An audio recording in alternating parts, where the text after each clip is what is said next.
নমস্কার, আরো একটা সুন্দর দিন, সুন্দর সকালে আপনাদের সবাইকে স্বাগতম।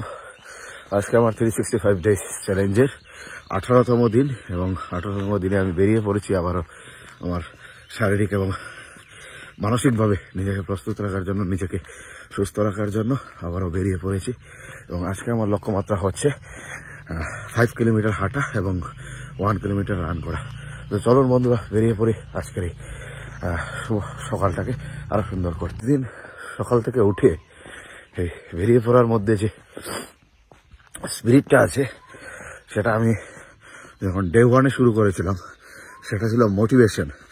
আর এখন যেটা চলছে আমার মধ্যে, আস্তে আস্তে মোটিভেশন থেকে অভ্যাসটা মনে হচ্ছে যে এই টাইমটা আসলে বিছানা থেকে উঠে মনে হয় যে আমি রাস্তায় শুরু করি আমার সেই লক্ষ্য। আজকে আমি জন্মমাটি 10,000 রাস্তায় এবং বেরিয়ে পড়েছি আমার লক্ষ্যকে, আমার স্বপ্নকে, এই 365 চ্যালেঞ্জকে পূরণ করার জন্য।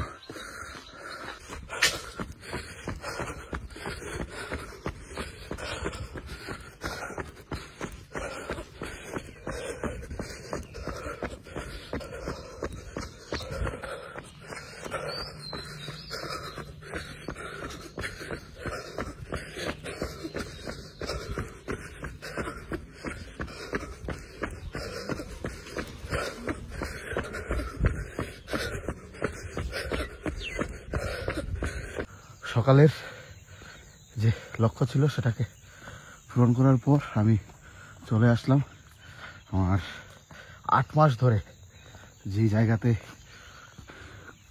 শ্রম দিয়েছি, যেই জায়গাটাকে আমি আমার মতো করে সাজিয়ে তোলার চেষ্টা করেছি, সেটা আমার এই ছোট্ট ফলের বাগান। সেই ফলের বাগানে চলে এসেছি এবং সেখানে এখন যে ফলটি আছে সেটি হচ্ছে বড়ই, যেটা কাশ্মীরি বের এবং যেটা বল সুন্দরী, আপেল সুন্দরী, এইগুলোর এই হচ্ছে আমার পুরো বাগানটা। এবং এই বাগানে আমি প্রায় 8 মাস ধরে আমি, আমার বাবা এবং সবাই মিলে আমরা এখানে পরিশ্রম করেছি। এবং এখান থেকে আজ বলতে পারবো যে প্রথম বছরে 8 মাসে আমরা যে ফসলগুলো প্রায় রেডি এবং কিছু ফসল এখান থেকে তোলা হয়েছে সেটা খাওয়ার জন্য। এবং ভাবছি যে এ সপ্তাহ থেকে আমরা সেটাকে বিক্রি করে আমরা কিছুটা যে খরচ হয়েছে সেটা খরচটাকে কিছুটা ওঠানোর চেষ্টা করব। তো এই সেই জায়গা যেখানে আমি 8 মাস ধরে যখনই সময় পেয়েছি এসেছি এবং এসে এই জায়গাটা তৈরি করেছি।